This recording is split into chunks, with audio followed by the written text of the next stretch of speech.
Hi, dear listeners. This is Kate Riga. I'm here to make a quick pitch that you consider becoming a TPM Prime member. TPM has used the member model for over a decade now, and our loyal members are the only reason we've been able to weather the turbulence of the media landscape and avoid the fate that has befallen so many other independent outlets. For $70, you get no paywall, fewer ads, access to the Hive member forum, a members only newsletter, and more. For $140 a year, you get all of that, plus no ads at all. Without our members, there is no podcast, not to mention that I'm out of a job. Thank you so much for listening and supporting us. We couldn't do it without you. Hi, this is Josh Marshall, and this is the Josh Marshall podcast featuring Kate Riga. Before we get underway today, I want to remind you if you want to hear our podcast live, Kate and I doing a live version of the podcast with Q&A afterwards, happy hour, all that good stuff. You can join us in New York City on November 6th. It's part of our 25th anniversary celebration and get tickets today if you want to come there and be part of the audience and meet us and all that good stuff. Meet the rest of the TPM team as well. If you want to buy tickets, just stop by our website, talkingpointsmemo.com. You'll see ads and stuff, and links for where to buy your tickets and all that good stuff. So today we have a lot of stuff to discuss, and it's sort of every which way. One of those things. One of the things about the Trump era. So many different things happening at one time, and it is sometimes hard to keep up and hard to put it together into a. I don't want to say a narrative exactly. That word has gotten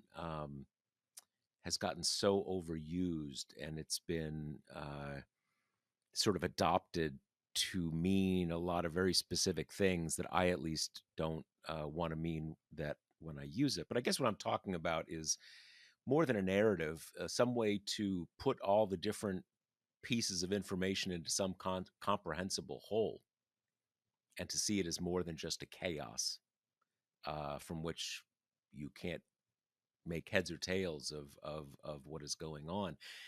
On Saturday we have there's the big No Kings protest, and one of the things that has been interesting to me about that is that it's not only getting a lot of attention, uh, you know, uh, uh, which is good from the political opposition, but it's also clearly got the White House's attention. They have the White House and congressional Republicans have really not only are they messaging against it, basically saying that this is where all of literally using the word America hating pro-terrorist Democrats are going to get together because they say stuff like this is who they are. But it's also gotten under their skin. I think that's also clear at the same time. They can't ignore it.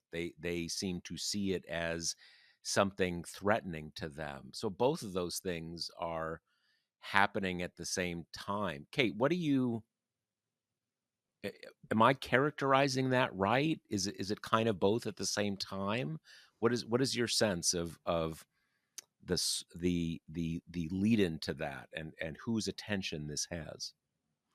It's kind of funny because I noticed that Mike Johnson in particular had kind of started doing this thing of calling this the Hate America rally, right? That it would be attended by the pro Hamas contingent. And, you know, as soon as I noticed it, then I noticed like, wow, they're really singing from the same songbook. Like there are clearly some kind of talking points that have been circulated because, Tom Emmer started doing that too, who granted is part of House leadership. But, if we remember, he never made serious gains in the last speakership race because his condemnation of January 6th made him quote unquote too moderate for the Right. job. And generally So, seen as a pretty soft soap kind of character. right. Kind of like a vestige of the old GOP who's kind of found a way to survive type thing. And then you started hearing it from the cabinet. Besant was saying this, and I think JD Vance did, but I mean, it's everywhere. They're all Yep. saying this. And they also started kind of linking it to the shutdown, saying that Democrats won't reopen the government until they get their little whatever, like terrorist celebration. And I have been like really thinking about why they're doing this, because my first kind of knee jerk instinct was they're trying to raise the hounds. Like, this sounds like they're trying to tell people to go commit violence at this protest against these terrorists. And they've been very kind of specifically focused on the one in DC. They keep mentioning, the mall and everything, despite the fact that the whole point of this is that it's kind of a at least countrywide coordinated thing that's going to happen in every city, and I'm sure some smaller towns will have their own versions of it. um so that was my first thought, like they want this to turn violent, they want it to be a spectacle. They want basically to try to make it look like January 6th, right, from the left. um and then with the shutdown thing, I was like, okay, that seems like they're attempting to do some kind of like, they know most people don't like protests, from really both sides of the political aisle, so they're trying to make this into some kind of, the hippies, the weed smoking hippie Democrats don't want to come back to work until they have their little whatever, kind of lewdy Woodstock or whatever. And And I so I hadn't think, even heard this one. This is the first time I'm hearing this one okay, from you, yeah. but I'm sure you are hearing it. It just there's so many different threads of it. Yeah. Johnson in particular has kind of been tip of the spear on making it part of the shutdown conversation. So, you have all those pieces. And then there's also the piece that this is predicted to be historic in scale, right? Like people are already kind of spreading the line that it's going to be the largest peaceful protest on American soil of all time. And that's exactly the kind of headline that Trump absolutely hates, right? Like, he is going to rightfully see this as personal against him.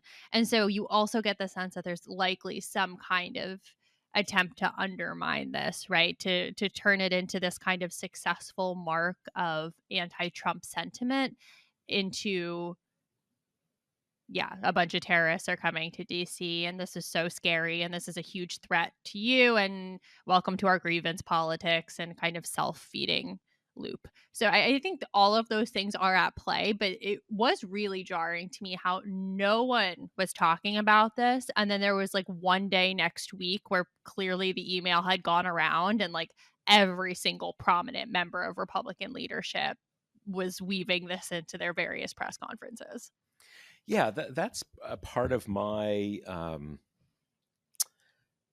part of what has been the challenge for me in kind of making sense of this is that first of all, this is there are a lot of flavors of protest, and this is, I don't know how to put it exactly, a pretty normie driven in general kind of exercise. There are various kinds of protest movements in the U.S. that get pulled into various somewhat more sectarian lists of demands and everything. And look, there's a whole variety of protest culture in the U.S. This No Kings thing is again very much on the sort of the normie end of the spectrum, at least to the best of my knowledge, uh, keeping things pretty direct and simple, um, unlike what you've had again in a lot of other Trump era protest stuff. And again, I'm not putting those things down, but they're just different. Where you have with the Women's March and various marches in Trump's first term, a lot of politicking going into what are the list of demands, what are the things that this protest stands for. Again, I'm not an expert on it, but No King seems to be leave the message pretty simple, and it is pretty simple, and it is pretty direct, and it's pretty powerful. Um, and so, in part of me kind of thinks that, this is the kind of thing they can just ignore, right? It's a ton of people come out on one day, and I'm sure on Fox News they'll make fun of the signs and, kind of the way that Fox News does, but why not just ignore it? And to your point, I think a big part of it is what you said. If the headline is going to be the largest peaceful protest in the history of the United States, okay, that a is going to get in Trump's craw, because the central messaging, no kings, we're not, this isn't, it's not everybody be excellent to each other, or um, uh, pro civil rights or pro whatever. No kings. You're trying to be a king, and we don't want you. And to the extent that more broadly, uh, the MAGA movement is trying to create that image, that spectacle of dominance. Well, this is a little off key, right? If like lots and lots of people, with pretty, uh, you know, um, pretty normie middle class are coming out and making a statement, well, you haven't quite subdued everybody.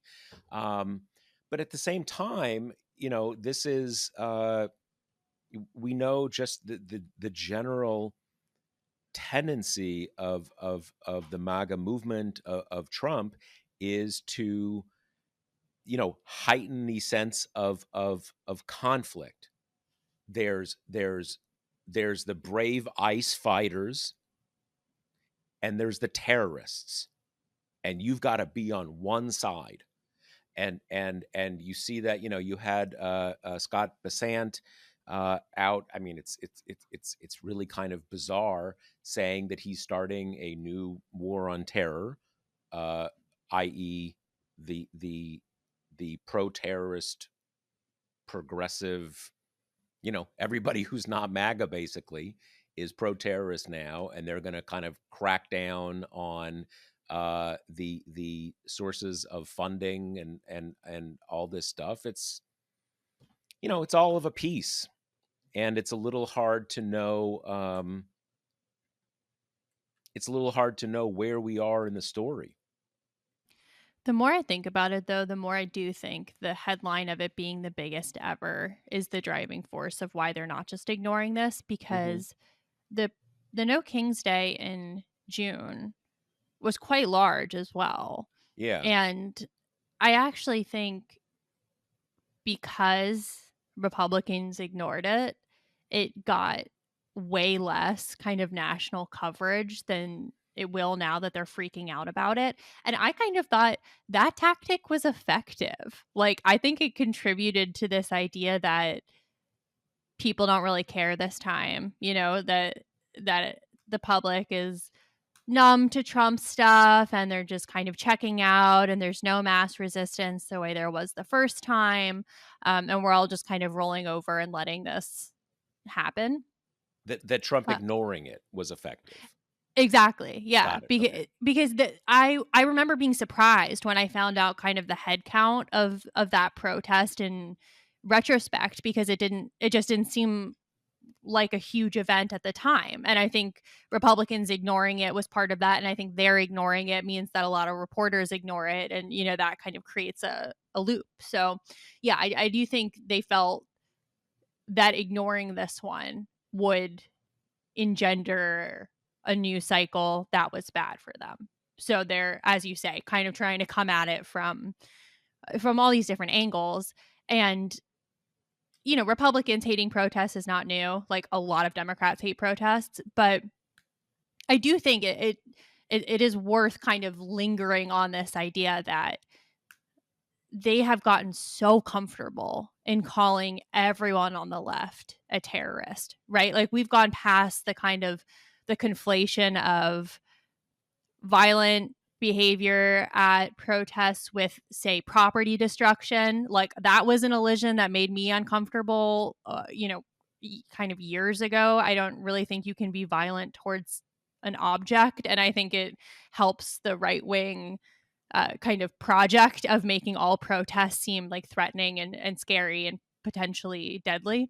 But we have moved so far past this. Like, anyone who kind of shows any form of resistance to Trump is a terrorist, right? Is treasonous. Like, that is a shift in the Overton window that has come upon us like pretty quickly. And not just using it as and we have reported on this already, not just using it as a cudgel and as a kind of an attack word, but using the law, which talks about basically debanking, going after the organizations that fund terrorist activity, which a lot of came out of the war on terror, blah blah blah blah. So this isn't just like, kind of the equivalent of calling political opponents super bad and evil. They're using the legal catchwords, the empowering words, and everything. um here's a question I have. I'm curious what your memory is. My sense is that um in June, the No Kings thing, elected Democrats weren't really getting in on that, in the sense of, hey, everybody should turn out. It was, and I'm not sure how much that was that we were still kind of in a different moment, and Democrats were still being more cautious, uh, or to your point that it wasn't, it hadn't, people weren't focusing on it as much. But it certainly seems now that you have a lot of elected Democrats, and not just sort of AOC and Bernie Sanders, a lot of pretty mainstream elected Democrats.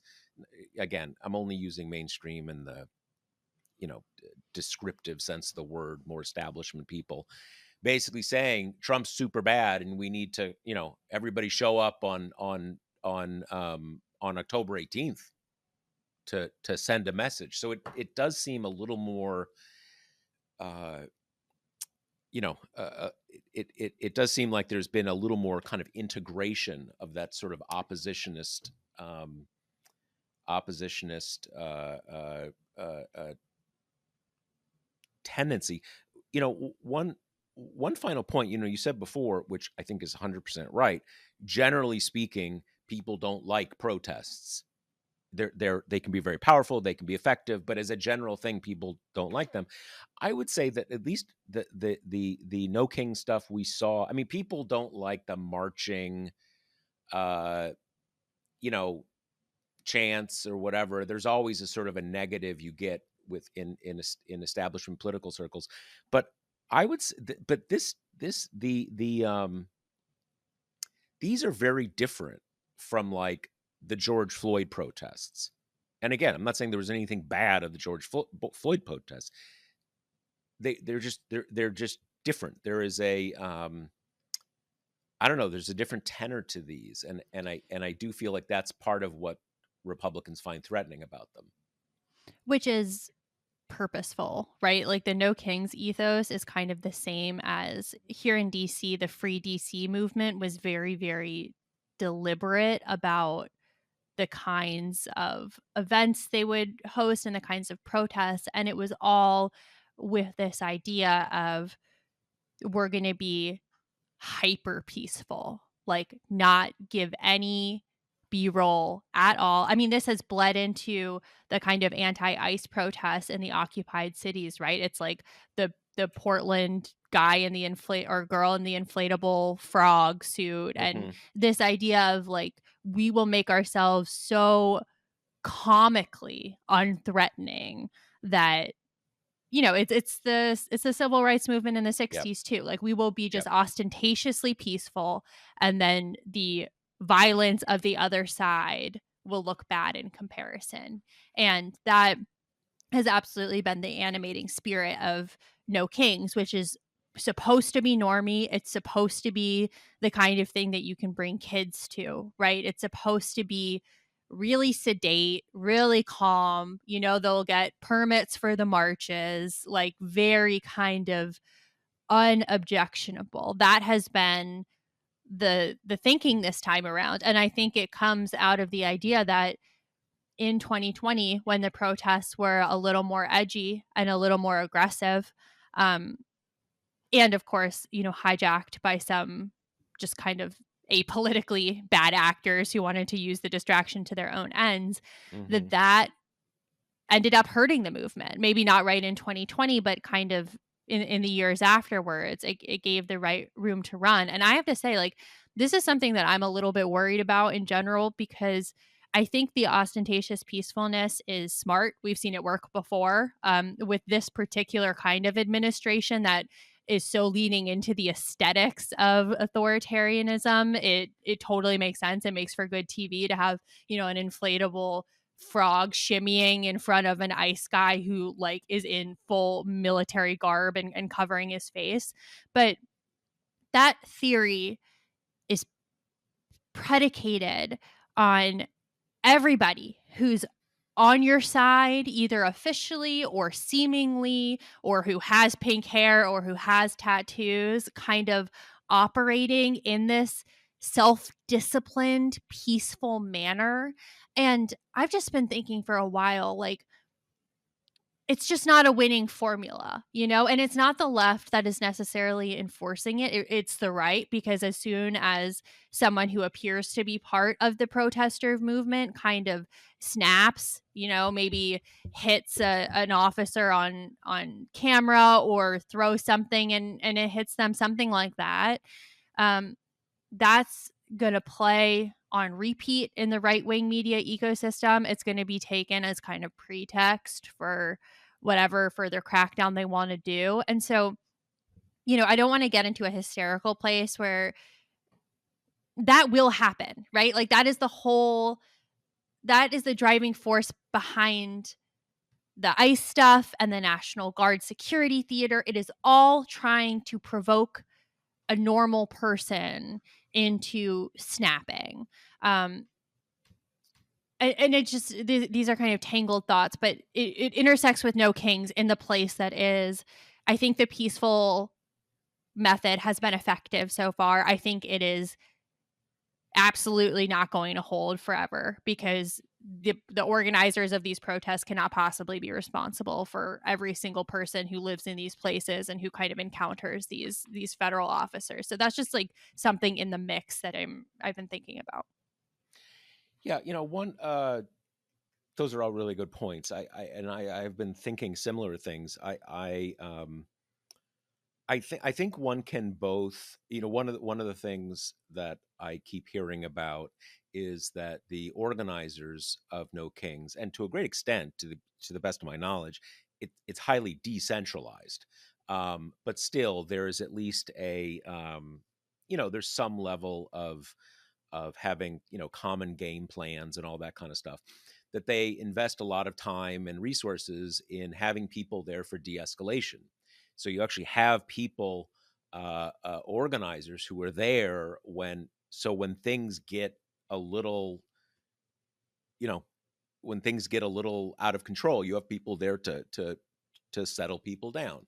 You know, sometimes you'll have at protests like this, precisely because, as you say, Kate, you can't control everybody. They're not, you know, they're not vetting the people who show up at these things. Even even if you're not thinking about, you know, kind of like organized efforts to you know, to infiltrate these groups, you have just hotheads show up. And when you have the hotheads show up, you want people there who will kind of isolate that person, try to, you know, all that kind of stuff.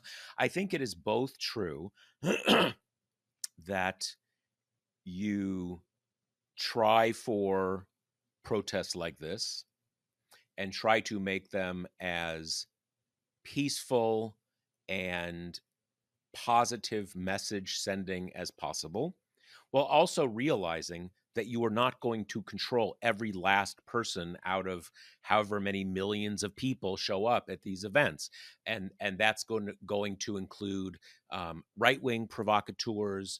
It's going to include, I'm sure, some people on the left who want a more confrontational style of protest politics.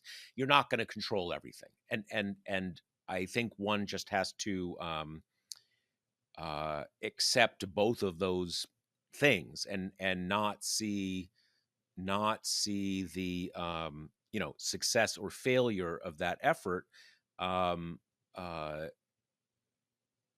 not see the success or failure of that effort depending on there literally not being anybody who acts in a confrontational or potentially a violent manner. I think that's possible. I think that is okay. There's something that TPM alum Brian Beutler said in on his Substack a few days ago, which is that we should all be clear, if in our own minds, if nothing else, that there will be some conflagration at some point.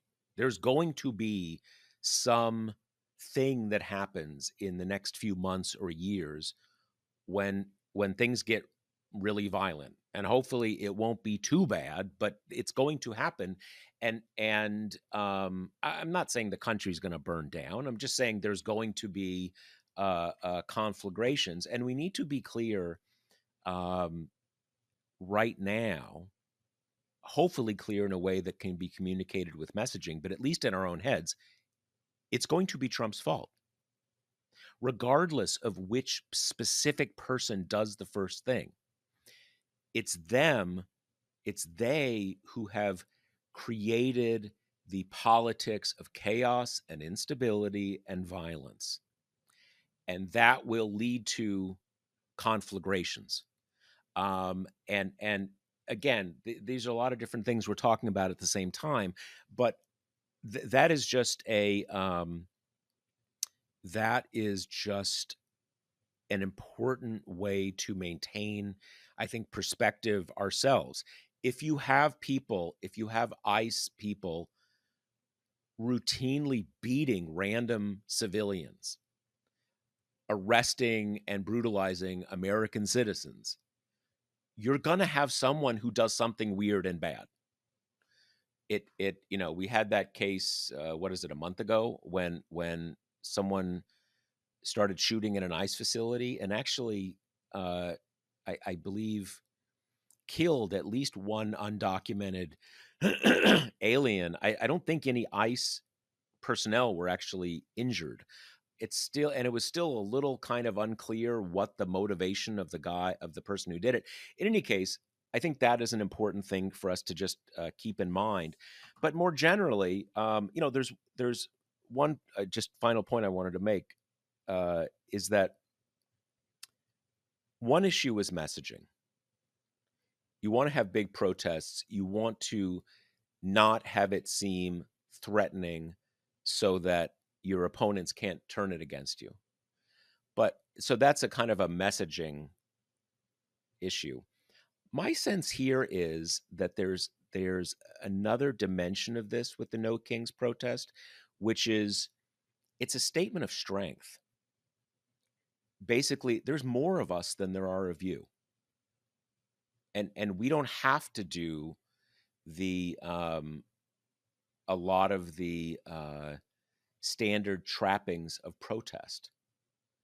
We don't have to escalate. There's more of us. This is a democratic republic.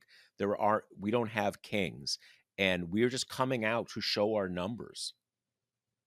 And we don't have to do that spectacle. It's a sort of a spectacle of turnout. So I think that's part of it too. Part of that, part of the de-escalation efforts, part of the sort of the normie centricism. And I think that part is actually pretty effective. To the point of not letting the inevitable, retaliation from a protester dominate. I think this is an area where like Democrats just have to take lessons from Republicans, because they have this down to an art form. I mean, for them, like, the president retweeting Nazi shit doesn't count. It's, like, not real, right? And it certainly doesn't define their whole movement. I mean, we just had this little scandal where this group chat of quote unquote young Republicans, some of whom are actively working in professional politics, leaked. And it's heinous. They're joking about gas chambers, they're joking about rape, they're calling black people monkeys. I mean, it's hideous And stuff. I'm not sure anything is worse than that, but the N word, Yeah. everything you can imagine. All the slurs under the sun, I believe, are bandied about at some point. And you had the initial reaction was kind of the way it used to be. The people who have been photographed with these people or associated with them, had to put out kind of statements being like, "Oh, good golly gee, I never knew. Like I disavow this, wholeheartedly." And then JD Vance was like, Psh, locker room talk. These are kids. These are 31-year-old kids making edgy jokes, like not going to pearl clutch like the rest of the, effeminate left or whatever.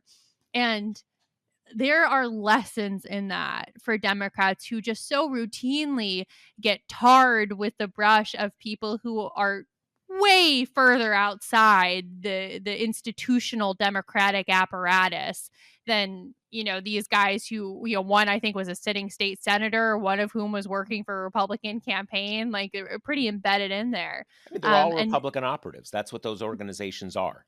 They right. work in Republican politics. And They and then they're adult not work in Republican 17. politics. They're Yeah. young, grand scheme, but they're not kids. So, I mean, this is something that I know they won't because the party does not do this, but that Democratic leadership should already have, like, draft statements, draft reactions for when something like this, draft talking points to tell members what to say when this inevitably happens, because it's so easy to see how this is going to go, right? Like someone is going to do something violent, probably, something that a lot of us would consider pretty justifiable if you're the one kind of getting beat up by an armed agent of the state. But the right is going to go fucking bananas, right? They're going to pretend to care about law enforcement again. Republicans are going to go bananas. These are terrorists. These are dangerous people. These are criminals. They should be locked up. They shouldn't get due process. They're not real Americans. That'll be resounding. And Democrats will say, I disavow this. There's no place for violence in our politics. And they'll cede the ground, right? They won't even push back on the idea that a one random protester or passerby should be a stand-in for Chuck Schumer or whatever. There won't be any kind of meaningful, articulate pushback to that, and we know there won't be because some random guy with only the loosest ideology murdered Charlie Kirk, and the left was so cowed. I mean, it took days and days and days before somebody felt like they could say, hey, I actually don't want to participate in the Charlie Kirk hagiography because I actually didn't like him. I think he was a toxic person, and we can stop pretending like a Democratic senator is the one who shot him. I mean, we saw it in real time, and bringing it back to the IRS weaponization stuff, like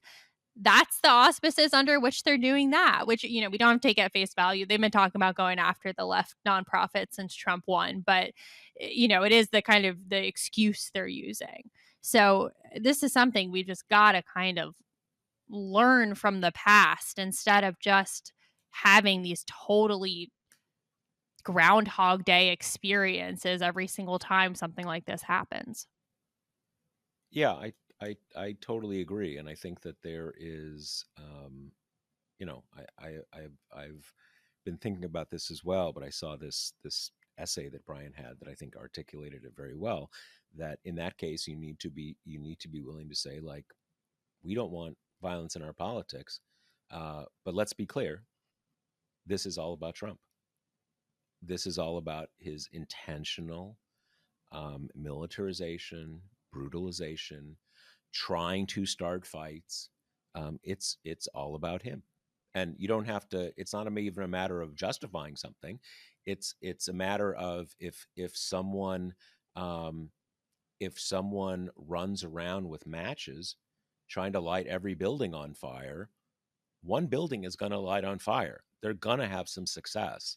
And in that case, you're not going to say, well, did that one building have a good enough sprinkler system? No, it's the person running around with matches trying to light everything on fire. And that's Trump. And there's ways to, there are ways to communicate that. A lot of, one of the things I used to say a lot is that a huge amount of rhetoric is not even how much the thing you say makes sense. It's giving your people something to say that they can say. And it's sort of it's sort of like that thing. What is it? 90% of life is just showing up. You need to have your side have something they can say. When you don't, then it's a rout. It's like having it's like a disorganized retreat, and that is sort of what happened after Charlie Kirk was murdered. That anybody who didn't, anybody who was not a fan of Charlie Kirk didn't know what to say. And so the right, and even the hard right, because let's be honest, Charlie Kirk isn't just like, your kind of garden variety, even in this day and age, garden variety Republican.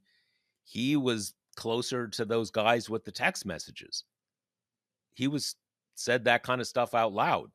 So this was a situation in which for 2 or 3 weeks, the far right just had an open field to say whatever they wanted. And you just can't allow that, as we've been saying. This is also, I would say, an extension of like what's been a theme on the podcast, which is the age old, sophomore at Oberlin versus the governor of Texas dichotomy, where, any extreme element on the left has to be held up and disproportionately focused on as if they wield institutional power, because that's the only way you can maintain kind of a both sides infrastructure with the crazy people on the right who are actually, holding office and controlling the entire federal government at the moment. So, speaking of compromised institutions, we wanted to do a little bit of court stuff here. We're recording on Thursday this week, in part because of this case, which was on Wednesday that I covered, where the court is just pretty obviously primed to kill what remains of the Voting Rights Act. It's called Section 2. It's the part under which you can bring lawsuits against discriminatory voting practices.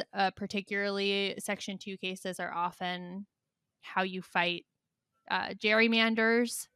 And I have to say, I cover a lot of these cases for TPM. I think it has created a profound change in my psyche, which I am like coming to realize, because it's just a really odd experience to kind of witness and report on something so like ceremonial that has the trappings of super serious people and a super intellectual exercise, and this old fashioned notion of like debate, and to know that the whole thing is just performance and that everyone involved knows how it's going to end, and that there's no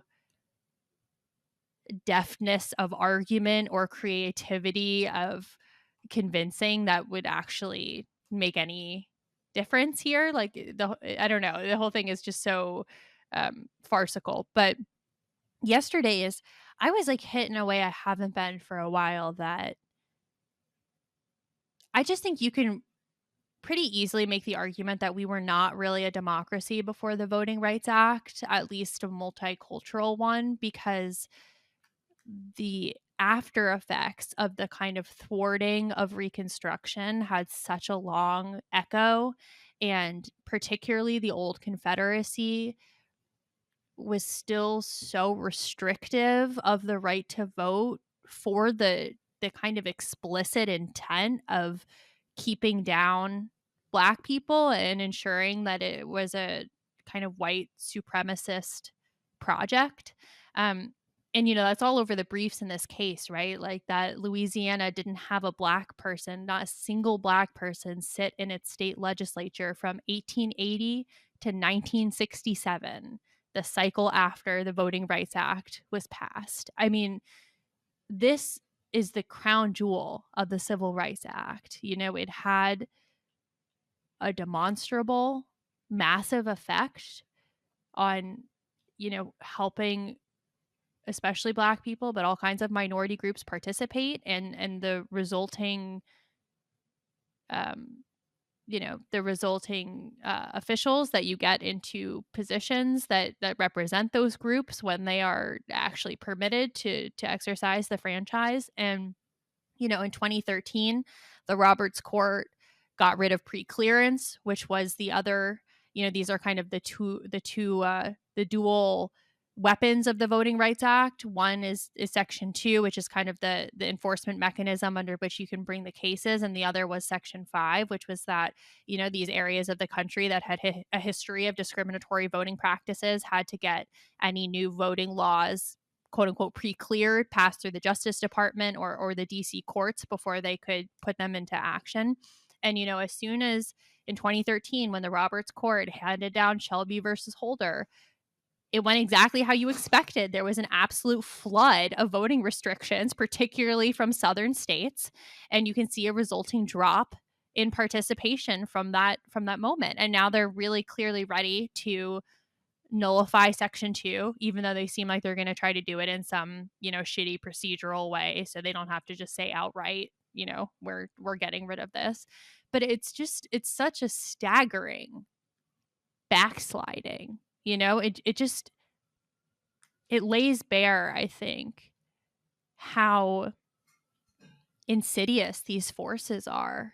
And we know this. I mean, they're deploying soldiers. This isn't anything new, but we're back into this early 1960s world where the courts and Republican officials are just working in lockstep to make sure that only white people really get to vote. And it was just, I don't know, it was kind of repulsive to behold, to just watch these people with their fancy degrees and their impressive resumes spending their lives and their careers dedicated to this project. And for our listeners, we hear about these different sections and everything. So what Section 2 basically disallows, and tell me if I'm getting this right, is if you pass a law or do a gerrymandering, the clear intent of which, or maybe it gets a little fuzzier, intent versus effect, but the clear intent of which uh, is to dilute or diminish or take away the voting power of African Americans. This law says you can't do that, and people can go to court and say, all right, this violates the Voting Rights Act. Is that broadly what we're talking about here? Yeah, I'm just with the small addition that they added an amendment in the 80s that made it so that you didn't have to prove intent. If the results Right. were discriminatory, that's enough, which is an important thing to know, because who was on the team of Ronald Reagan's advisors that tried to convince him to veto that amendment? It was our own John Roberts. So we Yeah. really come full circle here. Right. So basically, and this is, I did a post about this morning, that what you are talking about in effect is that and this is, gets a little fuzzy at the margins, but this is basically in the Confederate South. You have a number of majority minority districts that have been carved out to make sure that that you have some African American representation. I Both in the sense where these very large minorities of the population in southern states get to get some districts in which they are the majority, and in practice also where you get some elected officials who are from that minority. That what we're expecting here is, in some fashion or another, maybe indirectly, for the court to basically say, you don't have to do that anymore. or in fact, you cannot do that anymore. Is that basically what we're saying? And here's the argument, which is how they're going to do it. So Louisiana gerrymanders, right? And it ends up only packing all the black voters into one district. So of their 6 congressional seats, black voters, who comprise about 1/3 of the voting population in the state, they only meaningfully get to pick one representative. And so, this case went all the way to the Supreme Court before, and all these federal courts, including, the infamous Fifth Circuit, said, okay, this is an obvious gerrymander. You have to fix it. And so you have to do what they call a remedial map, which in this case would probably give, black voters in Louisiana 2 districts where they have the voting power to pick their own elected official. The argument they are now using, including the right-wing people on the right-wing justices, is that remedial map, the map you create to fix the initial discrimination, because in drawing that remedial map, you take race into account, which of course you have to, because you have to create 2 districts where black people have enough voting power to pick their elected officials. The drawing of that map, that is racially discriminatory in violation of the 14th and 15th Amendments, because you are discriminating against white voters because they are not getting the power that they would have under that initial discriminatory map.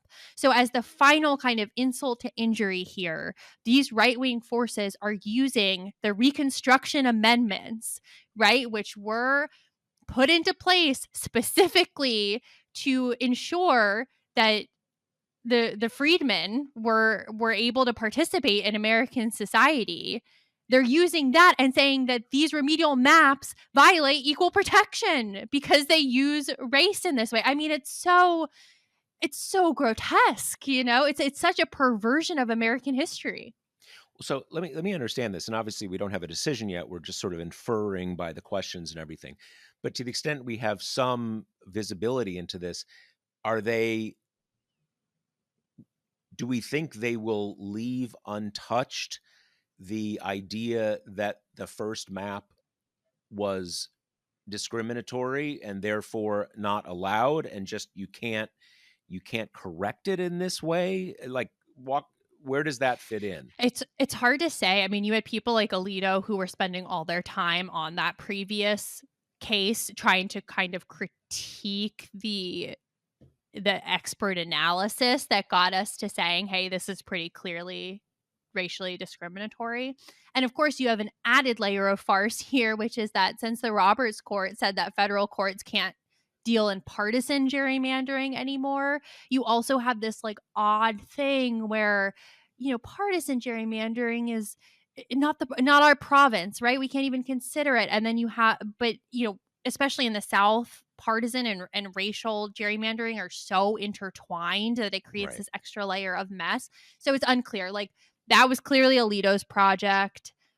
The others didn't quite get as into it as he did. Ketanji Brown Jackson kept saying, like, I don't really know why we're talking about this. Like, that's not what's before us right now at all, So, and a lot of the case was spent, they're clearly trying to figure out a way to nullify Section 2. Like, they clearly are not all on the same page about how they're going to do it yet. Like, Brett Kavanaugh kept being obsessed with this idea of, like, if these kind of racially conscious remedies have to sunset at some point, they can't exist forever. That's more of what they did with Section 5 and Shelby v. Holder. They were just like, well, America's not as racist as it used to be, so we don't need it anymore. That's a Right. little harder for them to pull off in this case because bringing a successful Section 2 suit requires evidence of the current conditions on the ground, right? That there is this discriminatory voting practice happening right now. So I don't think that will serve them as well this time.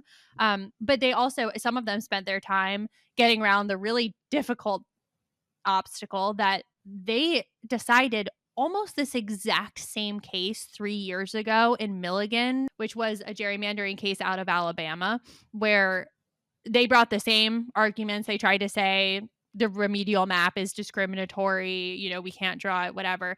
And that our listeners might remember, that was one of the most shocking decisions of kind of the modern Roberts Court, that they knocked all that down. They said, "No, this is a illegal gerrymander. You have to fix it. That doesn't fly." Like voting, the people I talked to were totally stunned. Nobody saw it coming. And so they're also, some of them kind of spent their time trying to figure a way to like reverse engineer out of the decision that they made so recently to find some new ground to decide differently this time. Does it come up in one of the arguments that I have seen Republicans increasingly making is they basically say, look, Southern African American voters are overwhelmingly Democrats. We're not doing a racial gerrymandering. We're doing a partisan gerrymandering. Like we can't help Yep. if all the Democrats are blacks. Obviously, not literally all the Democrats in the South, but to disproportionately to a great degree. Are they making the and again sort of they're kind of coming at racially polarized voting just from a rebranding it as a good thing or a thing that helps them. Is that argument getting play here? Yeah, a bit. And then the other kind of cover word that was bandied about a lot was incumbent protection, that it's a totally justifiable state concern to want to protect their incumbents and how they draw districts, which like obviously leads you back to a place where you're like, well, we have to keep the discriminatory map because we need the same people to keep getting elected, right? So that was another kind of shorthand for that same argument. But it also, I mean, well, look, with this Supreme Court, we've seen that they kind of they'll do whatever they want to do, but it, I'm at least curious how they will resolve the problem of, at this stage of the story, we can't use race to change things, and we need to protect incumbents, but it all applies to one step earlier. So how is it not apply there? Exactly. I guess there was no obvious answer to that question in the Yeah. in the hearing. Yeah, Sotomayor brought this up. She was like, so it's okay to use race to kind of protect your partisan interests when you draw the gerrymander in the first place, but it's not okay to use race to address the discriminatory map in a remedial. I mean, it makes no sense. And I think it's kind of part of why the Republican justices were a lot less kind of blood dripping from the mouth than I expected, like less rabid, a little more cowed. I mean, it's embarrassing. It's an embarrassing argument to try to make. It doesn't make any sense. So also I just have to say the lawyer for the voting groups was excellent. I mean, she was the best. Her name is Janai Nelson. She was the best arguer before them that I've heard since Biden's Solicitor General Elizabeth Prelogar. So I would not be that surprised if we hear her name maybe come up for SG in the next Democratic administration. But she was so terrific that like, Alito was trying to do his like pissy little questioning thing where he always tries to have these really difficult hypotheticals for the attorneys who are on the other side of where he is, and he just like he gave up. He was halfway through a question, he was like, never mind, I'm finished, and like gave up in a huff because she was so unflappable. So kudos to her. And if it was a real job trying to change people's minds, like if that was something you could actually achieve, I think she probably Right. would have. But I'm it's actually baked in. I'm actually kind of curious, and I'm curious whether you saw the same pattern, that there were a number of again, I did. We are taping this episode on Thursday, October 16th. I did a post this morning that was about what I'm about to describe, which was a number of articles or sort of kind of democratic opinion maker strategist types circulating emails and stuff like that, seeing this in really apocalyptic terms, what happened in the Supreme Court yesterday. And and a lot of headlines this morning that put it that way. I was sort of surprised by those, not because I disagree, but because this has been on the, you know, in clear view for a while now. I mean, years. It's a little hard to say precisely when, whether it, basically from when Barrett got on the court, but in different stages since then.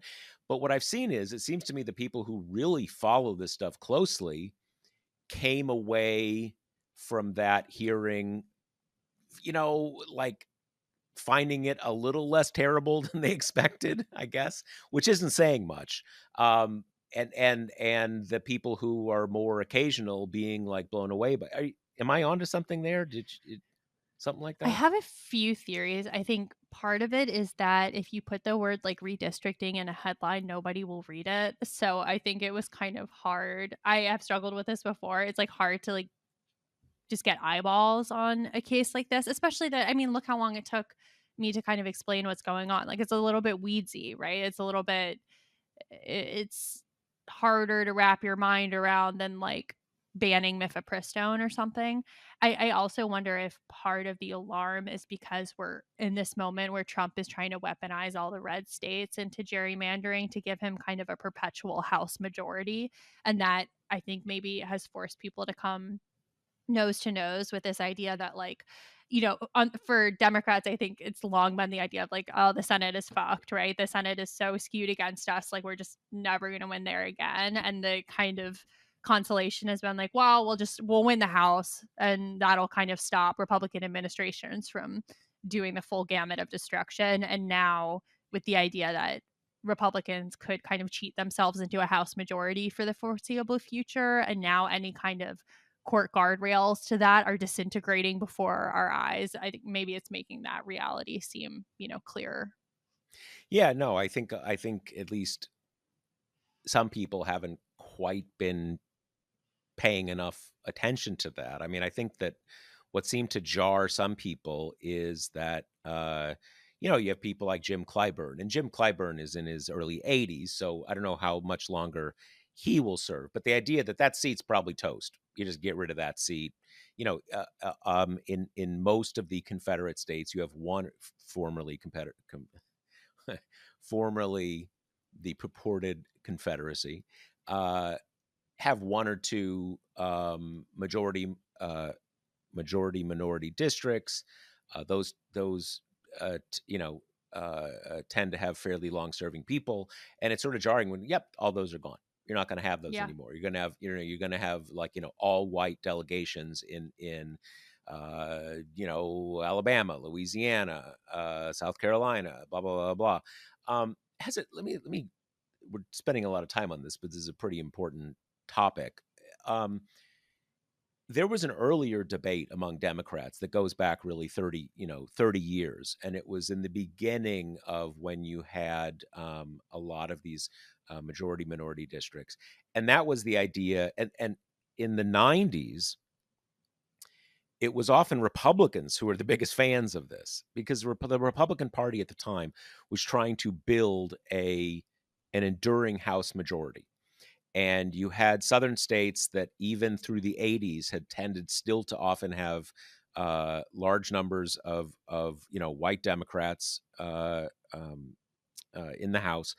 And the idea was like, okay, we'll create like one or two districts from the Republican point of view, one or two districts where like all the black voters are, and fine, those will be one or two reliable Democratic seats, but all the other seats are going to become hardcore Republican forever. And there were Democrats basically saying this is a problem because you're like locking in minority partisan status. Now there's a whole other debate about this isn't just about who wins in partisan terms. This is about having representation for these very large African American populations in these states. In this current environment now, I think one of the big questions is will the legal impediments to getting rid of these districts may be gone, but those aren't the only impediments.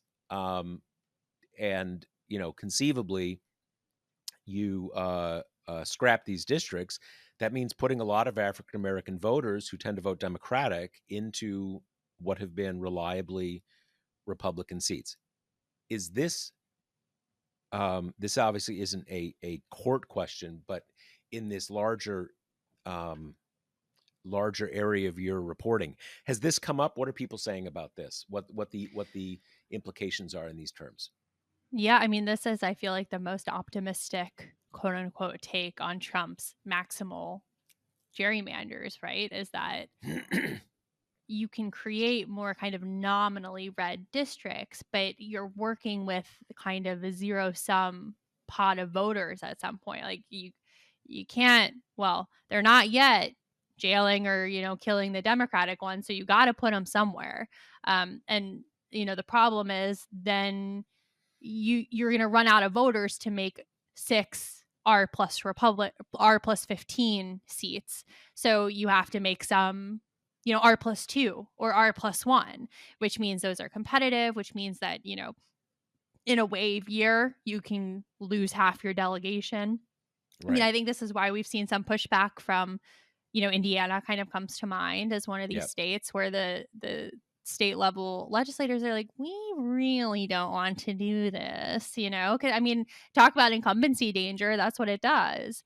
And the number one trend in House districts, in the past couple decades has been the elimination of every competitive district. Like there are so few House races that aren't landslides at this point. And you can be hubristic about this kind of stuff. This happened in Texas where they exerted a maximal gerrymander.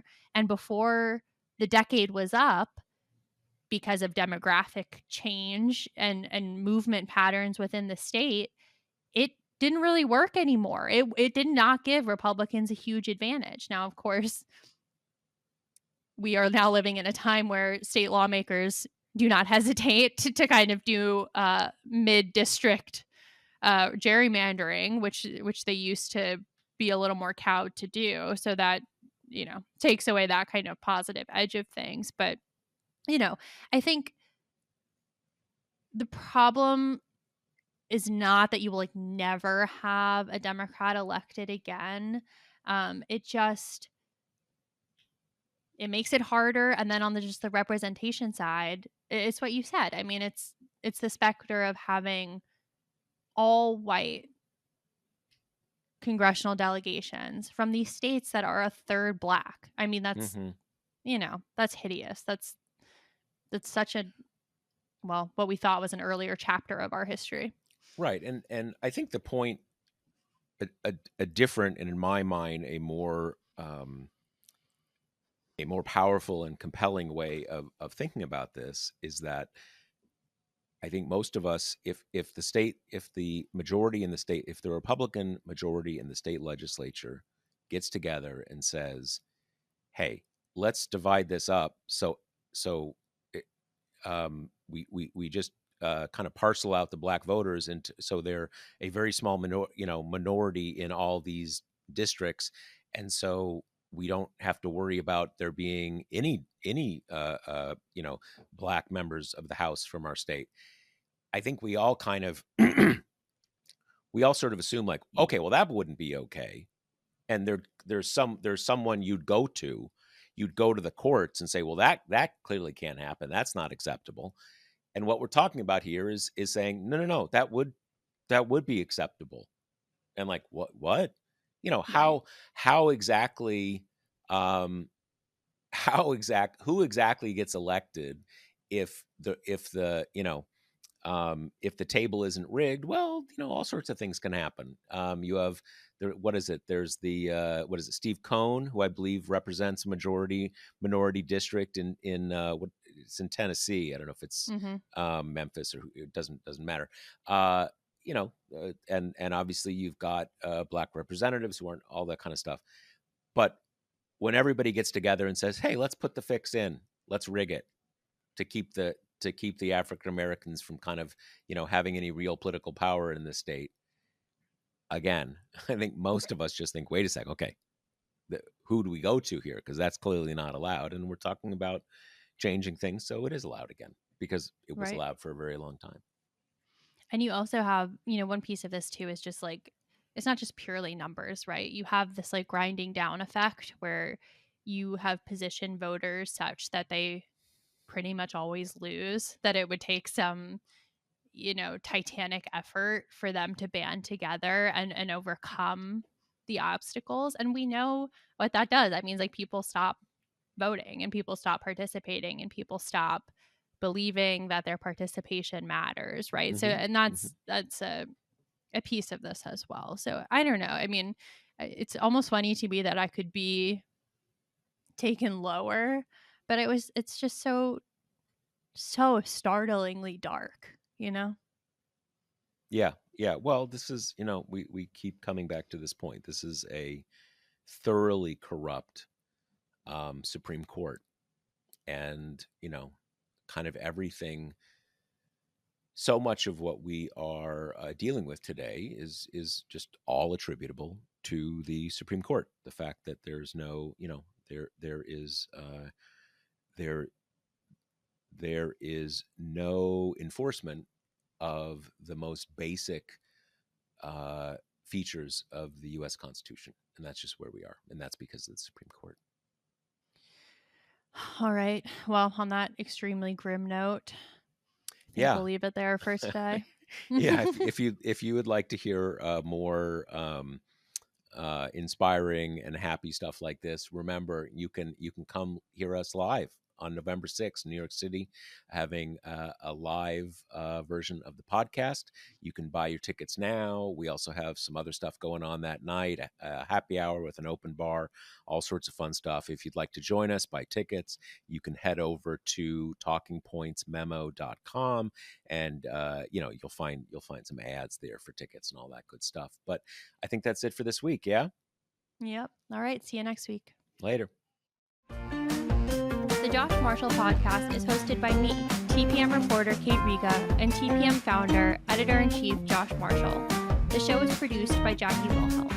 Thanks to Why Not Jansfeld for our podcast theme song, and thanks to all our TPM members who make this possible. Rate and review us on Apple Podcasts, and subscribe wherever you listen.